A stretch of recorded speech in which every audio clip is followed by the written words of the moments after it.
The council chamber was silent, eerily silent, like the pause before a storm that everyone knows will break no matter how much they pray it won't. Billions of eyes across the galaxy were watching as the High Speaker of the Galactic Council raised one trembling hand. The great decision, the one that would mark the end of an era, was about to be spoken. Humanity's fate hung on the edge of a single breath. "The species known as Homo sapiens," the speaker declared, his voice echoing through the vast crystalline dome, "is hereby exiled from all member worlds, effective immediately. Humanity is outlawed." The words didn't come with anger or vengeance. They came with sorrow. The chamber didn't erupt into cheers or protests. Instead, a quiet sadness rippled through the hall, a shared recognition that something precious was being lost. Humanity, the young and unpredictable species that had burned so brightly, was being cast out of the galactic fold. On the council floor, the human delegation stood motionless. They had expected this. The signs had been clear for months, years even. Whispers in the corridors, sudden changes in trade agreements, diplomatic silences that stretched too long. The council had once praised humanity for its creativity, its courage, its relentless drive to push boundaries. But that same drive had now made them dangerous. Humanity had grown too fast, reached too far, and refused to be tamed. Ambassador Rin stood at the center of the delegation, hands clasped tightly behind his back. His voice, when it came, was calm, but there was steel in it. "You misunderstand us," he said quietly. "We never sought domination. We sought survival. You watched us struggle against extinction and rise stronger each time. You admired us when our courage suited your ideals. But now that we've learned too much, built too fast, you fear what we might become." No one answered him. They didn't need to. The vote had already been decided long before he entered the chamber. Outside, the human fleet waited in orbit, a symbol of defiance and sorrow both. The great starships that had once stood beside alien allies now hovered alone, their insignias already being stripped from the Council's registry. The stars beyond were silent witnesses, ancient and indifferent. Humanity was leaving the Council's light and stepping into the dark. For centuries, the Galactic Council had seen itself as the keeper of peace, the guardian of civilization. Its member species had learned to coexist under strict laws, bound by treaties that controlled expansion and weapon development. But humanity had never been comfortable with limits.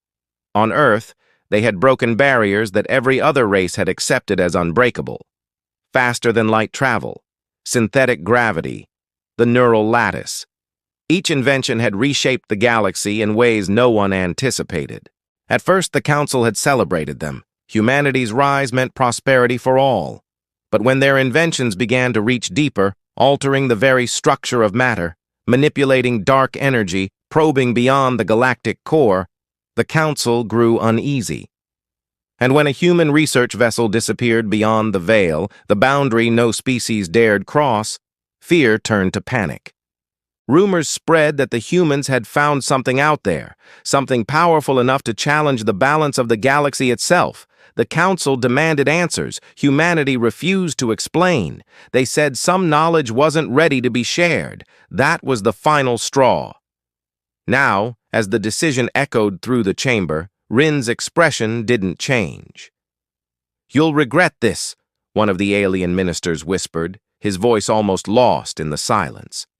"Not because of vengeance," he added, "but because I think you know. It's already too late." The Council adjourned. The humans left without ceremony. Their departure felt like a wound that wouldn't heal. Far above the Council world, the human ships ignited their drives and began to vanish one by one into the cold black. No one knew where they were going. Some said they were retreating to protect their homeworld. Others whispered they were preparing for something larger, something the rest of the galaxy couldn't yet understand. Back on Earth, the news arrived like a death sentence. The broadcasts were filled with disbelief, outrage, and fear. The Council's decision meant humanity was now cut off. No trade, no alliances, no protection. Millions of lives across the colonies suddenly hung in uncertainty. But beneath the confusion, a strange, quiet strength began to rise. Humans had faced worse before. They had been exiled from their own lands, cast out by their own kind, and yet they always endured. In the darkened command center beneath the Pacific Arc, the hum of machinery filled the air. The room was lined with screens showing distant outposts and fleet movements. The central display pulsed with red symbols, Council fleets repositioning, borders closing. A woman stood at the console, her reflection flickering in the glow. "So it's done," she said softly. "They've finally done it." Her second-in-command nodded grimly. "They think cutting us off will weaken us. But they don't understand what we've found beyond the veil." The woman's gaze shifted toward the stars on the screen. "No," she said. "They don't understand at all. They think we're dangerous because of what we built. But the truth is—" She hesitated, her voice lowering to almost a whisper. "The truth is, we didn't create what's coming. We woke it up." Across the galaxy, strange readings were beginning to appear on sensors. Space distortions, energy surges, a growing wave of something unknown approaching from the edge of mapped space. The Council scientists dismissed it at first, calling it an anomaly. But deep down, some of them suspected the connection. The timing was too precise. Humanity's exile wasn't a punishment anymore, it was a warning. Rin stood in the observation deck of the last departing vessel, watching the Council world shrink into a small blue gem against the void. He thought of the centuries of cooperation, the shared dreams of peace and progress, now shattered. But what haunted him most wasn't anger. It was understanding. The Council hadn't acted out of cruelty. They acted because they were afraid. And in their fear, they had sealed their fate, because humanity had already crossed the point of no return. The research team beyond the veil had sent one final transmission before vanishing. Just a few distorted words carried on a burst of static. "It's not what we thought. It's awake. It remembers us."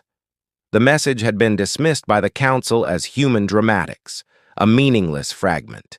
But to those who understood, it wasn't a warning, it was a confession. As Rin watched the stars drift past, he whispered to no one in particular, "We tried to warn them, but now—" He let the words fade because there was no comfort left to offer. The ships entered hyperspace, their engines carving invisible scars across the void. Somewhere far beyond, something ancient stirred, a presence older than the Council, older than light.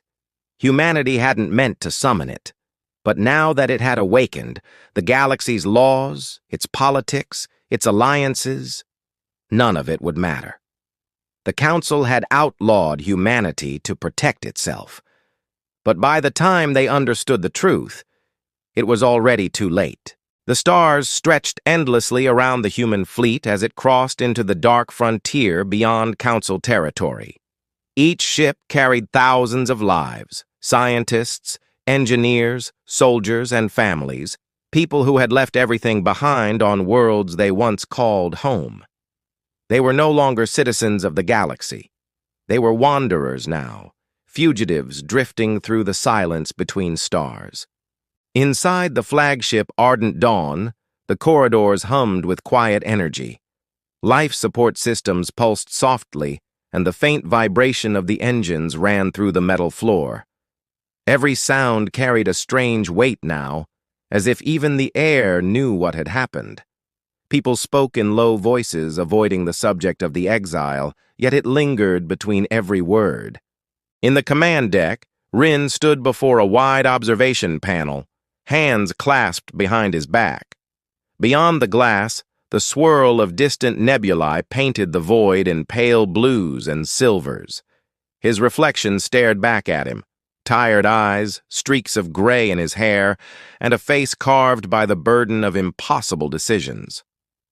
"We've confirmed that all council relays have cut us off," said his communications officer. "No incoming signals. No outgoing either. We're completely blacklisted." Rin nodded. "Then we begin phase 2. The officer hesitated. "You mean the Veil Project?" Rin turned slowly, his expression unreadable. "We don't have a choice anymore.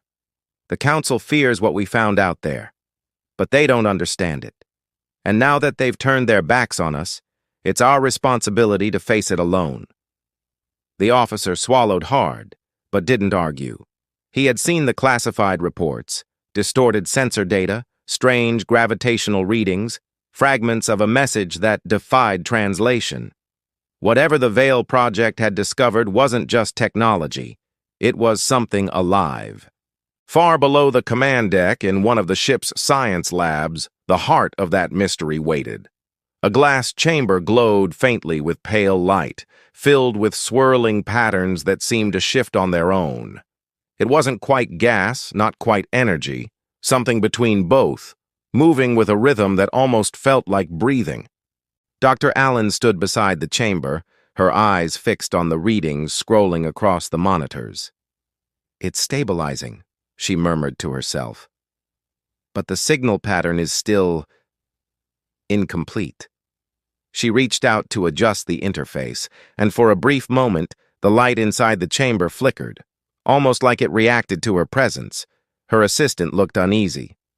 "You really think it's conscious?" She didn't answer right away. "Not in the way we understand consciousness. But yes, I think it's aware. And I think it remembers something." There was a long pause before the assistant spoke again. "Do you think it remembers us?" Dr. Allen exhaled slowly. "That's what I'm afraid of." The ardent dawn continued deeper into uncharted space, following the faint trail left behind by the missing research vessel. Records showed its last coordinates somewhere near the edge of the veil, a strange boundary of distorted space where light itself seemed to twist. Every attempt to map it had failed. Probes sent inside vanished, their signals collapsing into static. Only the human expedition had crossed it, and none had returned. Rin convened the senior officers later that day. The mood was heavy, but there was purpose in the room. Humanity had been through exile before, on Earth, in the long wars, in the dark ages of its own making. Survival was in their nature. "We can't rebuild what we lost," Rin began. "Not yet. The Council's ban means no trade, no resources, no allies. But we have one advantage they don't: the truth about what lies beyond the veil. If we understand it, we can prepare. If we don't..." He let the rest hang in the air. Everyone knew the answer. One of the younger officers leaned forward. "Sir, with respect, if the Council exiled us because of this project, why risk continuing it? Maybe it's best left alone." Rin looked at him with quiet intensity. "Because it won't leave us alone." Silence followed. He activated a small hologram at the center of the table. It showed a visualized signal, a pattern of pulsing light repeating in uneven intervals. This was the last transmission from the Aurora, the ship that vanished beyond the veil. At first, we thought it was a distress call, but after months of analysis, we realized it wasn't human in origin. The pattern shifted again, and for a heartbeat, everyone in the room felt something. A faint whisper, almost too soft to notice, brushing the edge of their minds. Rin shut it off. "That's why the Council outlawed us. They thought we'd made contact with something we couldn't control." "And did we?" asked the young officer quietly. Rin didn't answer. That night, as the fleet coasted through the dark, the stars outside began to fade. Space itself seemed to thicken, the sensors struggling to read anything. They were approaching the outer edge of the veil. A low hum ran through the ship's hull, a deep, resonant sound that didn't come from the engines. It was as if the void itself was responding to their presence. In her lab, Dr. Allen's monitors flickered again. The readings spiked, then stabilized into a strange new frequency. The swirling light in the chamber began to pulse rhythmically, like a heartbeat. She stared at it, her chest tightening. It was the same pattern as the signal from the Aurora. She hit the comm. "Rin, you need to see this." Moments later, he arrived, his expression grim. The two of them stood before the chamber, watching as the light began to form faint shapes, impressions that almost resembled faces or memories, flickering like ghosts behind glass. "It's responding to our proximity," Alan said quietly. "Every time one of us steps closer, it stabilizes further. Whatever this is, it knows us. It's adapting." Rin's voice was low. "Or it's learning how to mimic us." Before they could say more, the ship's alarm cut through the silence. The bridge called in, sensor interference, massive energy surge ahead. The ardent dawn's navigation lights flickered, and for a second the stars outside seemed to bend. A thin curtain of light stretched across the void like liquid glass. The veil. They had arrived. The fleet began to decelerate, but even with the engines idle, something pulled them forward. Gravity, or something deeper. The ship's instruments went haywire, flashing with impossible readings. The void outside wasn't black anymore, it shimmered faintly, filled with what looked like endless movement. Rin steadied himself. "Hold position, do not cross." But before the command could be fully relayed, the light in Dr. Allen's chamber flared, bright enough to blind. A wave of static filled every speaker on the ship. Then, through the noise, a voice emerged, soft, layered, echoing through every channel at once. "You came back." Every system froze, heartbeats stopped. The words weren't human, but there was something hauntingly familiar about them, like an echo from ancient memory. Dr. Allen's voice shook. "Rin, it's communicating." He stared at the glowing chamber. "With us?" "No," she whispered. "Through us." The voice came again, slower this time, filled with something like sadness. "We warned you once, before the fire. You forgot." And then, just as suddenly as it began, the lights went dark. Outside the ship, the veil shimmered once, rippling like a living thing. The hum stopped. In the silent aftermath, the humans on board realized something terrifying. Whatever waited beyond that curtain of light wasn't coming for vengeance. It was coming because humanity had already called it once before, and this time it had finally answered. The silence that followed was unlike anything the crew of the Ardent Dawn had ever experienced. It wasn't the quiet of machinery pausing or communication lines going dead. It was deeper, heavier, like the entire ship had been swallowed by a space that refused to carry sound. Emergency lights flickered along the corridors, painting everything in pale red. For a moment, no one dared move or speak. Then the hum returned, not from the engines, but from somewhere inside the ship. It was a low, vibrating tone that seemed to resonate through the air, through the walls, even through their bones. Dr. Allen gripped the edge of the console, staring at the glowing containment chamber. The light inside it was shifting again, swirling faster, changing color as if reacting to the voice that had spoken moments earlier. "Bridge! Report!" Rin's voice cut through the static on the comm. "This is the bridge. Systems are unstable. Navigation offline, external sensors flickering. We've lost clear readings on the veil. It's moving, sir. Like it's surrounding us." Rin's stomach tightened. "Surrounding us." "Affirmative," came the reply, faint and broken. "The boundary's expanding." Dr. Allen looked up sharply. "If that's true, then we're not observing it anymore. We're inside it." The realization hit hard. The veil wasn't just a region of distorted space. It was alive in some way, reacting to their presence. Maybe it always had been.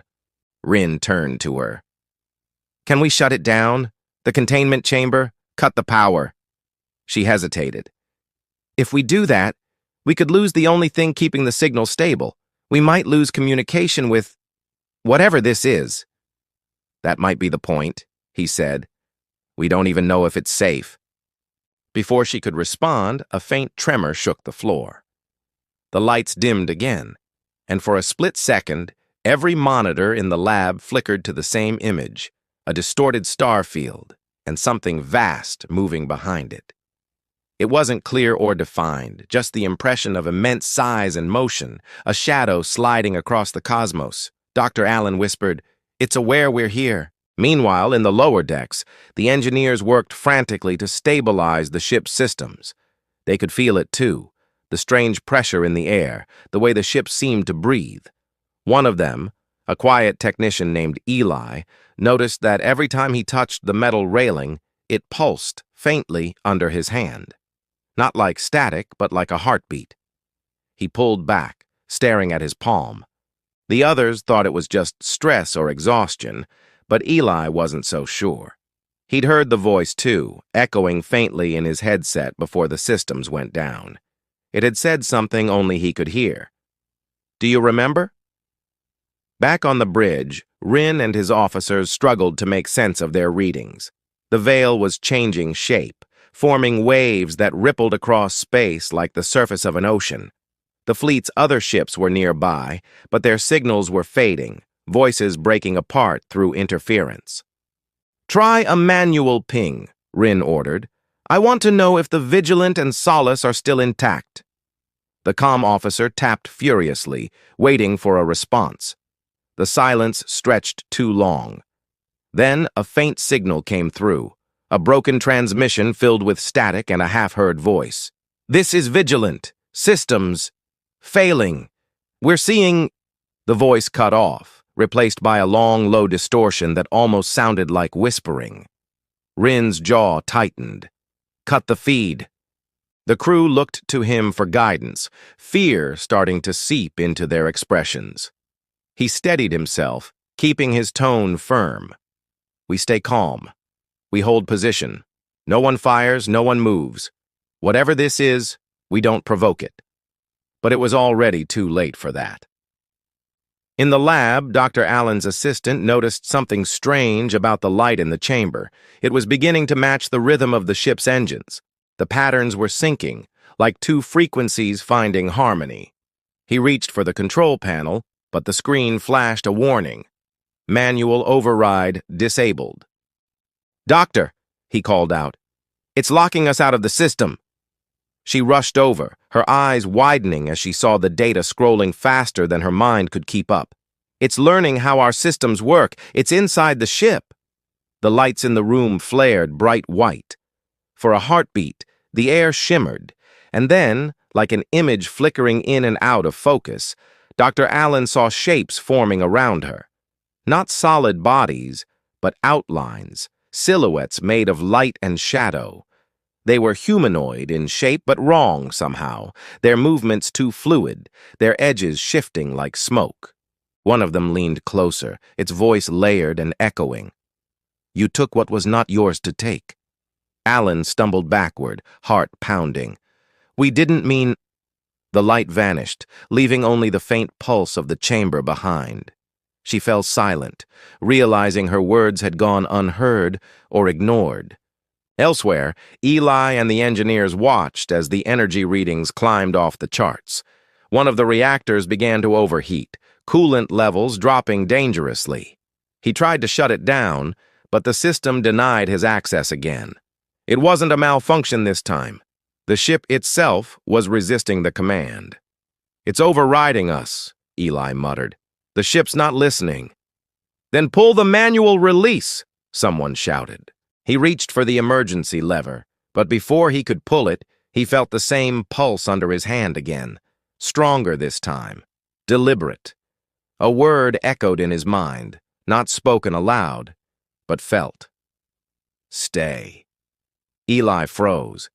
He didn't know why, but something deep inside told him that pulling that lever would make things much worse. Against every instinct, he stepped back, letting the reactor hum. The others yelled at him, not understanding, but he couldn't explain what he felt, that whatever was happening wasn't just mechanical. It was something alive, intertwined with them. Back on the bridge, Rin stood staring at the vast, glowing curtain of the veil outside.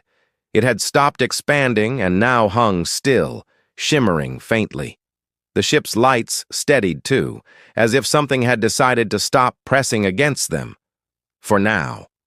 He turned to Dr. Allen's voice on the comm. "Report."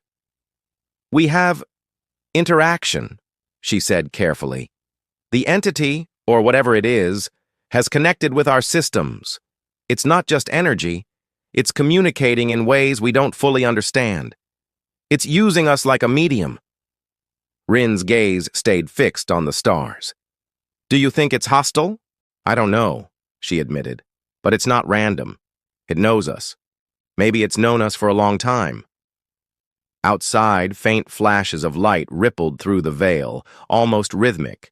It looked like a pulse, or a signal being sent to something deeper within. Rin felt a chill crawl through him.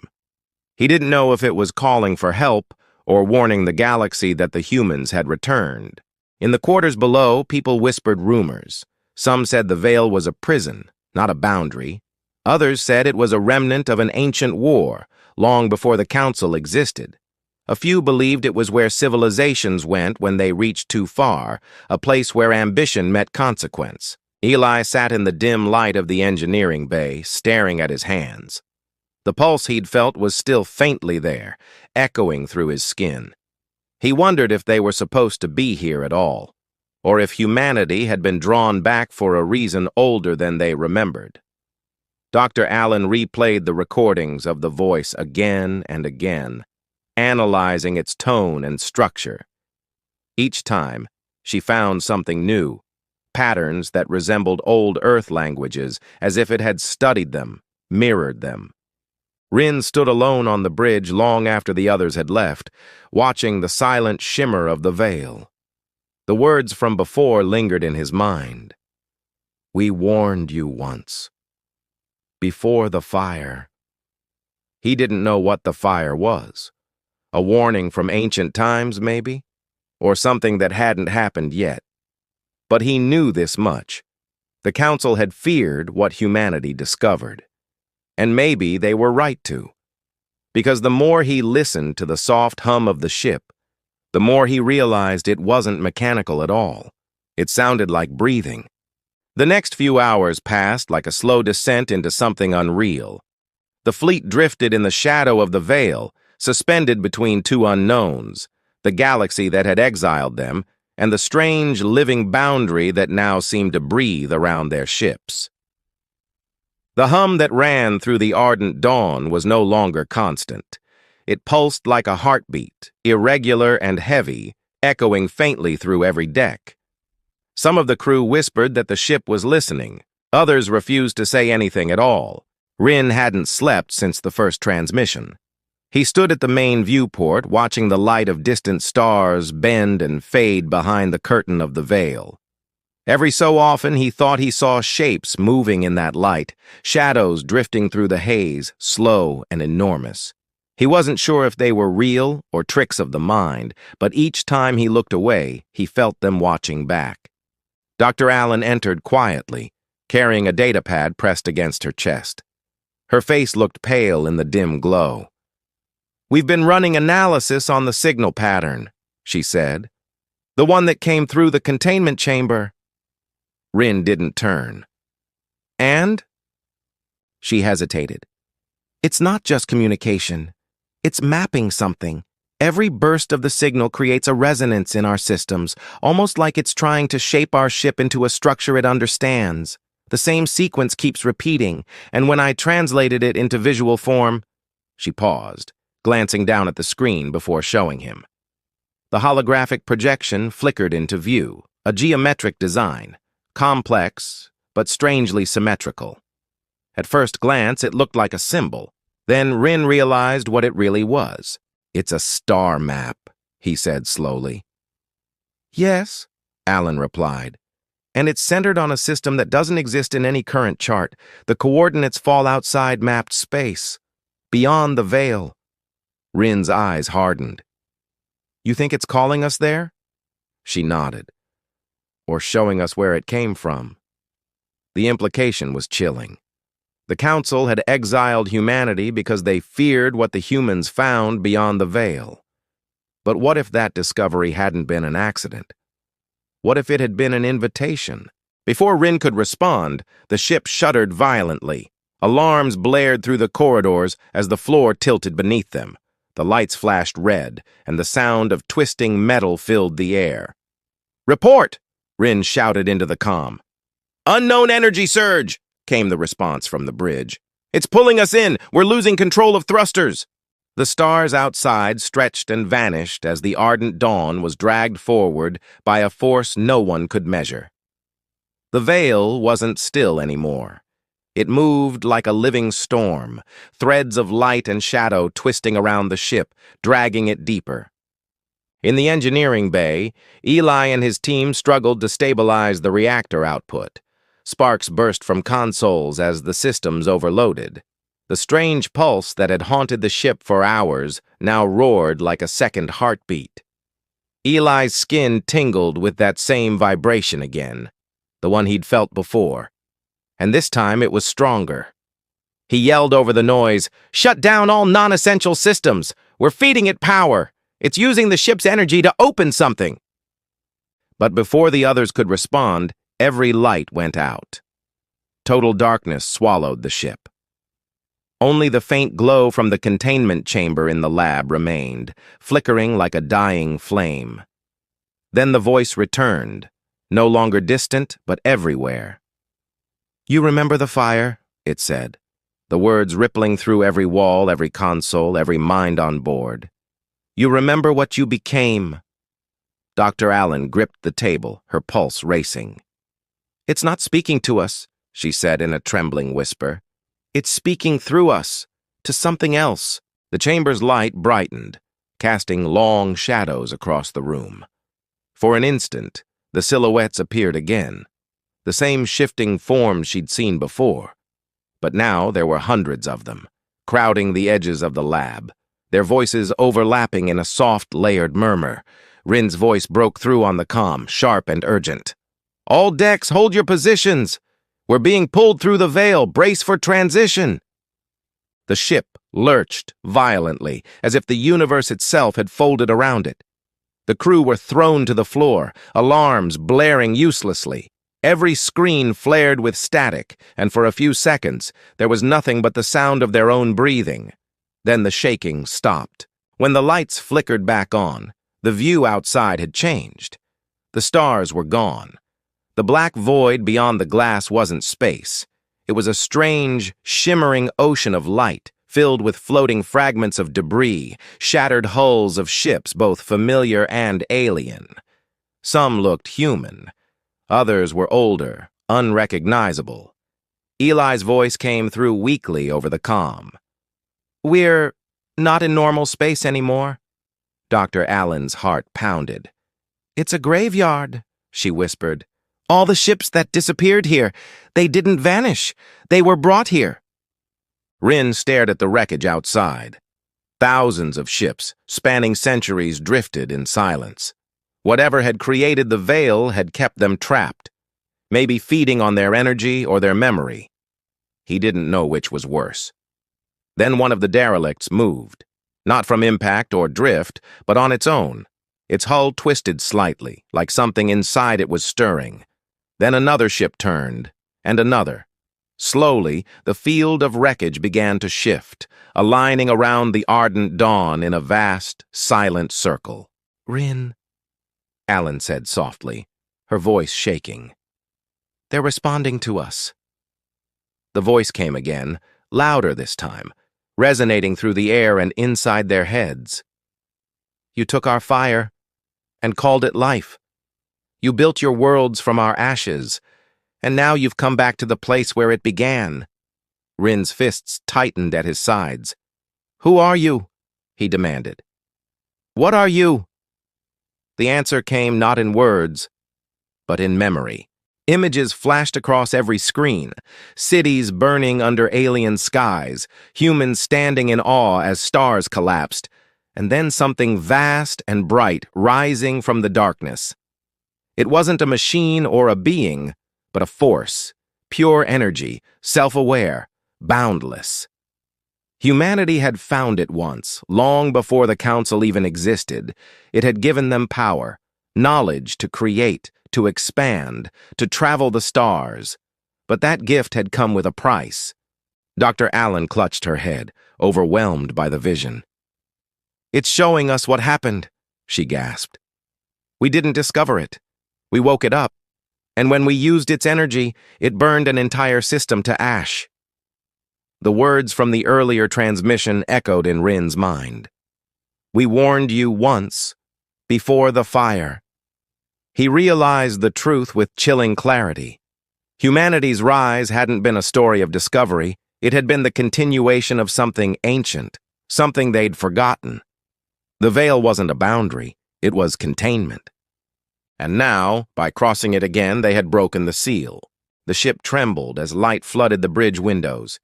The massive silhouettes outside were moving closer, aligning into formation around them. The wrecked ships glowed faintly, their dead engines reigniting with impossible energy. Dr. Allen's voice cracked over the comm. "They're activating. Something's controlling them through the same resonance that's affecting us." Eli's frantic tone followed. "Reactor levels are spiking. We can't contain the output. It's feeding energy into the veil." Rin gritted his teeth. "If we don't stop it, it'll consume the entire fleet." The hum became a roar. The entire ship vibrated as if the universe itself was speaking through it. The containment chamber exploded in light, sending a blinding wave through the corridors. For an instant, everyone aboard saw it, a colossal shape unfolding in the glow outside. It was not mechanical, not organic. It was something in between, ancient and endless, stretching across the void. Dr. Allen's voice was barely a whisper. "It's not trying to destroy us. It's trying to become us." The ship's alarm screamed as systems failed one by one. The gravity fluctuated, and the crew struggled to stand as the deck tilted violently. Through the viewport, the massive shape outside leaned closer, its surface rippling with light like molten glass. It wasn't attacking, it was reaching for them. Rin stared into the glow, his voice low but steady. "All hands, prepare for emergency jump." "Sir," the navigator called out, "there's nowhere to jump to. The veil's closed behind us." Rin didn't answer. He could feel it now, deep in his chest, the same pulse that ran through the ship, through the veil, through whatever that thing was outside. Humanity had crossed the line between creation and memory, and now the past was claiming them back. The voice spoke one final time, filling the ship with a deep, trembling resonance that made every light flicker and every heart falter. "You are what we left behind." The ardent dawn shook violently, alarms screaming, and the last image seen through the viewport was the veil opening wide, light swallowing everything in its path as the ship was pulled into the heart of the storm. Light filled everything. It wasn't the light of stars or energy, it was something deeper, older, alive. It flooded through the corridors of the ardent dawn, bending metal and matter alike, and yet somehow it didn't destroy. For a few blinding moments, the crew couldn't tell where the ship ended and where the light began. Then, just as suddenly, it was gone. The silence that followed was hollow, as if the universe itself had stopped breathing. Systems flickered weakly back to life. One by one, lights glowed along the walls again, dim and uncertain. The hum of the engines returned, softer now, almost hesitant. Rin blinked the brightness from his eyes, gripping the edge of the command console. The viewport showed nothing but endless white mist. Space was gone. The stars were gone. Even the wrecked ships that had surrounded them had vanished. It was as though they'd been pulled into another layer of reality entirely. "Status?" he demanded, his voice echoing through the bridge. The navigator stared at her readings, pale-faced. I don't know how to explain it, sir. There's no gravitational field, no reference points. We're not in normal space. We might not even be in our own dimension." Rin turned slowly toward the viewport, trying to make sense of what he saw. The mist was moving, slow currents twisting through it like tides. Now and then, faint shapes passed through, translucent and vast. It felt less like they were floating through space and more like they were suspended in someone's dream. Dr. Allen's voice came over the comm, shaky and strained. "Rin, the containment chamber. It's gone. The entire structure just disintegrated. But the energy, the entity, it's still here. It's inside the ship." Rin's hands tightened around the console. "You mean it's in the systems?"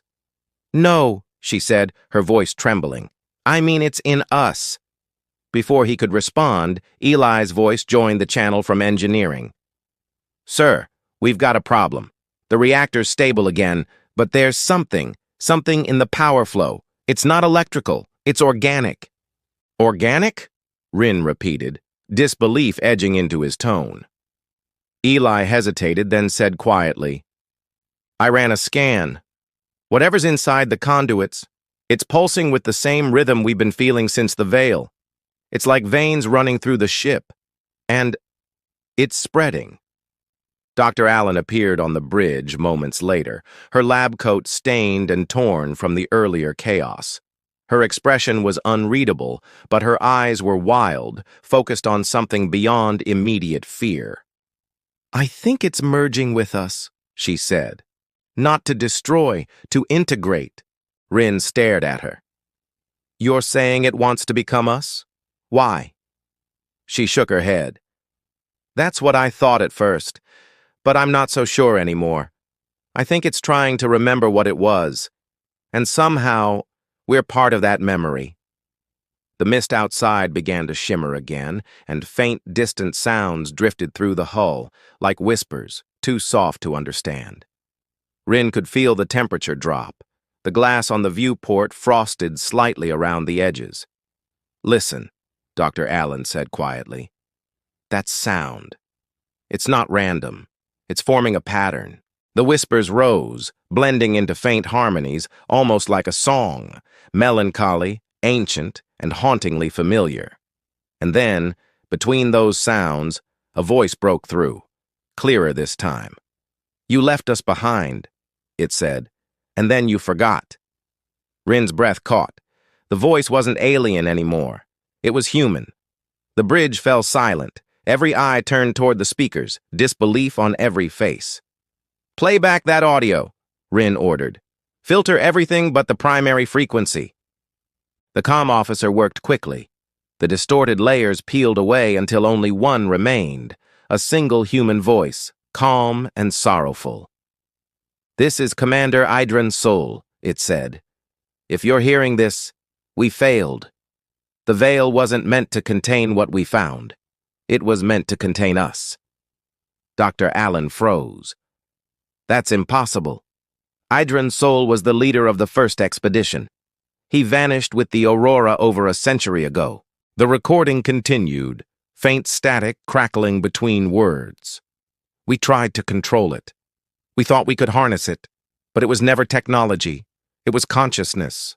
Ours, amplified, reflected back through the fabric of space.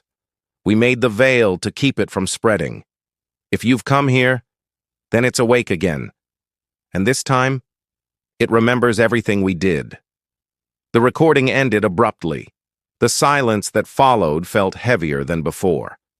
Eli's voice came through again, his tone strained. "Rin, you need to see this. Now." Rin and Dr. Allen hurried to engineering. The moment the doors opened, the smell of ozone filled the air. The metal walls glowed faintly with veins of light, organic-looking filaments pulsing through the infrastructure. They crawled across the panels like roots, spreading outward from the reactor core. Eli stood near one of the conduits, eyes wide with disbelief. "It's changing the ship's structure. Look, every system it touches gets stronger, more efficient. It's repairing us faster than we can track." Dr. Allen moved closer, scanning the readings.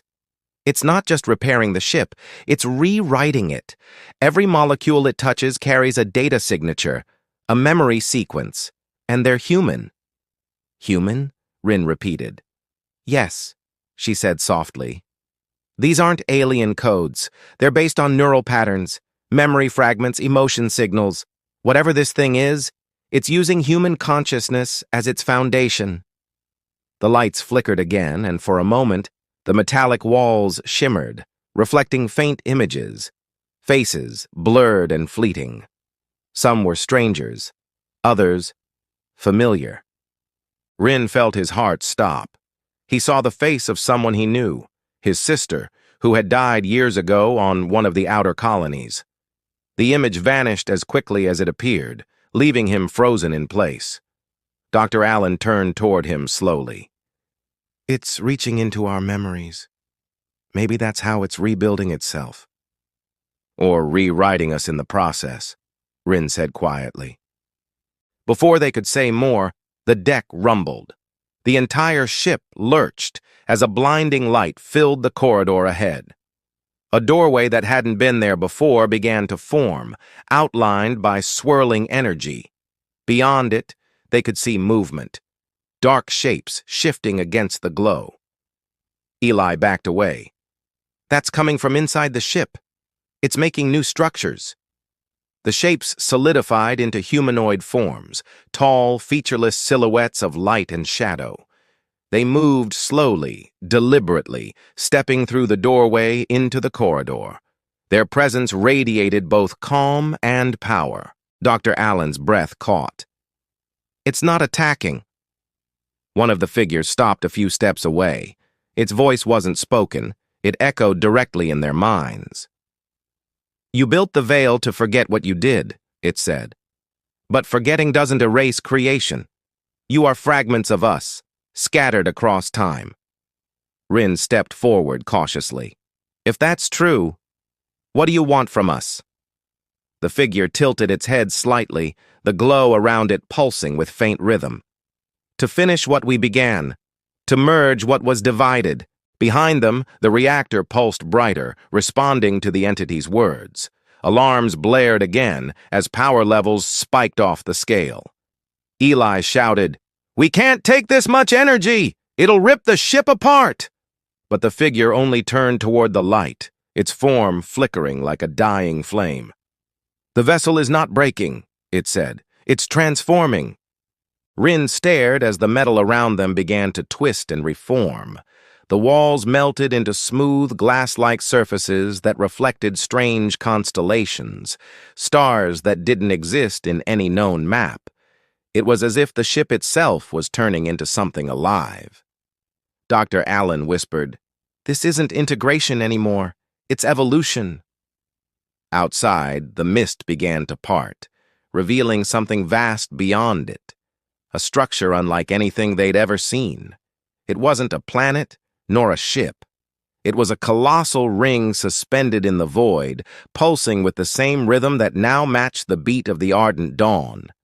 The figure turned toward the viewport, its voice soft and final. "Welcome home." The ship's systems surged. Gravity fluctuated, and the ring of light outside began to open like an enormous eye.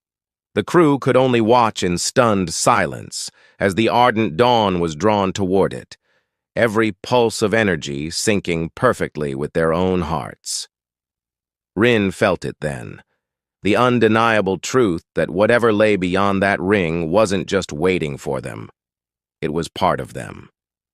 And as the ship crossed the threshold, the light flared once more, blinding, consuming, and impossibly vast, leaving only the echo of that voice in their minds. You cannot escape what you are. The light swallowed everything again, but this time it wasn't chaotic or blinding. It was calm, almost warm. The crew of the Ardent Dawn felt weightless, as if drifting through their own memories. The hum of the ship faded into a steady pulse, synchronized with their breathing. There was no sense of direction, no up or down, only a feeling of being suspended between one heartbeat and the next. When the light finally dimmed, they were standing on solid ground, or what felt like it.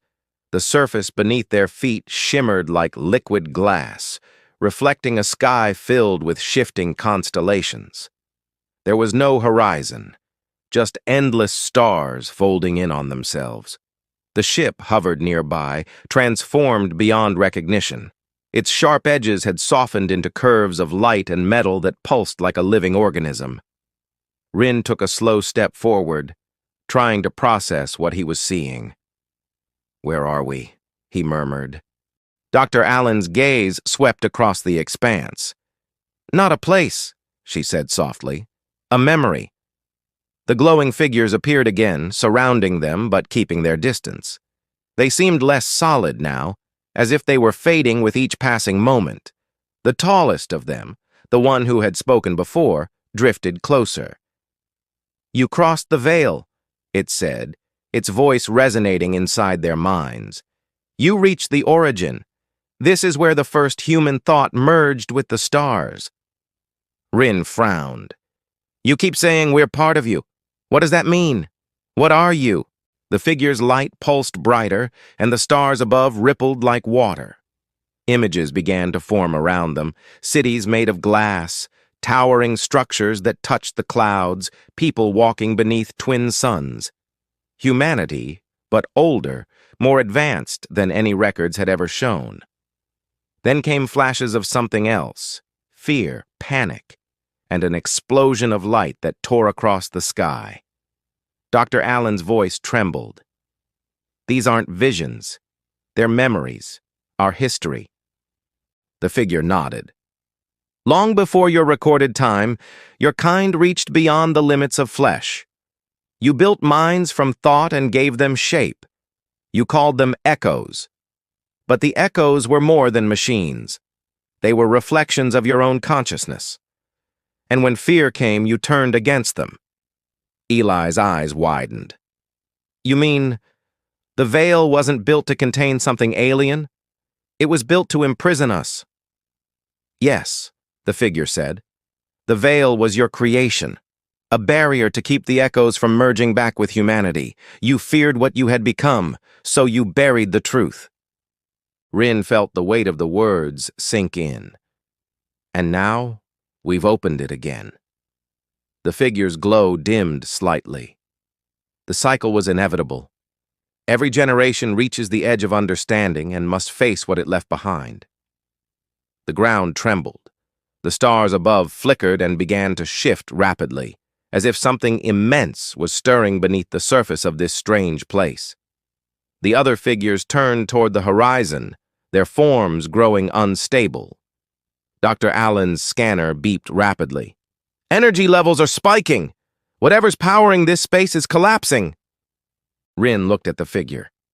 "If this place goes, what happens to us?"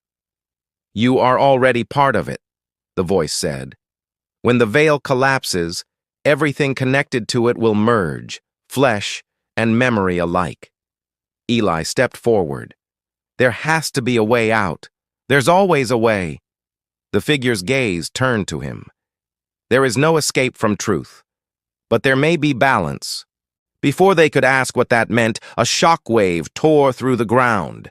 The mirrored surface cracked, and beneath it, they saw what looked like an ocean of light, a swirling mass of consciousness, endless and shifting. Faces appeared within it, human and not, whispering in countless voices. Rin felt his mind pull toward it, his thoughts unraveling at the edges. He could feel their memories brushing against his own. Lives lived and lost. Generations forgotten. Dr. Allen grabbed his arm, her expression desperate. "It's trying to absorb us," Eli shouted from behind them. "The ship's still functional. If we can sync the core to the frequency of this place, maybe we can reverse the pull. Send ourselves back through." Rin turned to the figure. "Will that destroy you?" The being tilted its head slightly. "We were never meant to exist apart. If you leave, the connection will break, but perhaps that is how it must end." Another tremor rippled through the air, louder this time. The cracks widened, and the figures began to fade completely, their lights flickering out one by one. Dr. Allen ran toward the ship, shouting over the roar. "Rin, we have one chance! If we use the reactor's pulse, we can anchor ourselves to real space." He followed, feeling the pull of the energy below, trying to drag him down. Eli was already at the controls, rerouting power manually. The air around them shimmered with distortion. "Ready on your command," Eli yelled. Rin looked back one last time. The final figure stood at the edge of the cracking ground, its voice soft but clear. "When you return, remember this. What you destroy, you always become. What you forget, you repeat." Rin nodded once, his jaw set. "Then we'll remember." He slammed his hand on the console. "Now!" The ship's reactor flared, sending a surge of white energy through the hull. The ground shattered completely, and the light below erupted upward, swallowing everything in a brilliant flash. The next instant, silence. When the light faded, the ardent dawn floated in deep space once again. The stars were familiar this time, real, constant, cold. Alarms blared, but the ship held together. The crew looked around in stunned disbelief. Dr. Allen exhaled slowly. "We're back." Eli let out a shaky laugh. "I can't believe that actually worked." Rin glanced at the console. "Check our coordinates." She did, and froze. "This can't be right. We're in orbit around Earth." But something was off. The planet below wasn't the Earth they knew. The continents were different, the oceans in strange places. And the satellites, there were none. The planet looked untouched, like it was still waiting for the first sign of life. Rin stared silently at the view. "How far back did we go?" Dr. Allen's voice trembled. "If the readings are right, millions of years, maybe more." Eli looked between them, his face pale. "You mean we didn't just escape? We broke the cycle completely." Before they could react, the console flickered. A voice came through the speakers, calm, familiar, and human. "You did well," it said. "The veil is gone, but now you must choose. Do you wish to start again, or remain as memory?" Rin's heart pounded. The voice was his own. The others turned toward him, eyes wide. "That's you," Dr. Allen whispered. He felt a chill run through him as he realized what it meant. The cycle hadn't ended. They had become the beginning, the spark that would one day create the echoes, build the veil, and start it all again. The voice spoke once more, softer this time. "There is no escape from what you are, only the choice of how you become it." Rin stared at the planet below, its oceans glowing faintly in the sunlight. Somewhere deep inside, he felt the connection to the entity still there. Quiet, but alive. He whispered almost to himself, "Then maybe this time, we do it right." The ship drifted silently above the newborn Earth, its systems fading one by one as the light of the old universe finally dimmed around them. And as the last hum of the ardent dawn faded into the stillness, the stars themselves seemed to whisper, carrying the echo of a truth older than any world. It was never about ending. It was always about remembering. The silence that followed the light's disappearance was unlike anything the crew of the Ardent Dawn had ever known. It wasn't empty. It was deep, like the world itself was waiting to breathe again. The ship floated quietly above the untouched Earth, suspended in a time that belonged to no one yet. The stars glimmered faintly through the void, familiar and strange at once. The universe, it seemed, had reset its rhythm. Rin stood at the main viewport, watching the blue-green sphere turn slowly below. He couldn't tell if they had gone back in time or crossed into something new entirely. Maybe both. But the longer he stared at the calm oceans, the more he felt something peaceful settle inside him. A feeling that for the first time in a long while, humanity wasn't running anymore. Dr. Allen joined him, her hands folded behind her back. Her face was tired but calm. "We're stable," she said quietly. "Systems are holding, power levels normal. It's like the ship rebuilt itself for this world." Rin nodded. "It's different now. Feels alive." She glanced at him, a faint smile tugging at her lips. "Maybe it is. After what we've seen, I'm not sure where the line between machine and life even is anymore." He chuckled softly. Maybe there never was one. They stood in silence for a moment, the ship humming softly around them. Outside, the earth glowed with the colors of dawn, the first real sunrise. Eli entered the bridge, his uniform scorched and stained, but his grin unmistakable. "We've got breathable atmosphere readings. Oxygen levels are perfect, temperature stable. If this is really Earth, she's ready." Dr. Allen turned to him sharply. "You're suggesting we go down there?" He shrugged. "We can't stay up here forever. Whatever we came from, it's gone. Maybe this is the chance to begin again." Rin stared at the planet. He remembered the voice, the echo that sounded like him, telling them there was no escape from what they were, that all they could do was choose how to become it. He wondered if that was still true here, in this place untouched by the mistakes of their ancestors. The thought scared him, but it also gave him hope. "Prepare a landing shuttle," he said finally. "If this really is a new beginning, someone has to take the first step." The engines of the shuttle hummed softly as they descended through the atmosphere. The view through the canopy was breathtaking. Endless forests, shimmering lakes, and mountain peaks that glowed gold under the newborn sun. Clouds drifted lazily below them, untouched by any trace of civilization. When they touched down in a vast open valley, the air outside was warm and clean.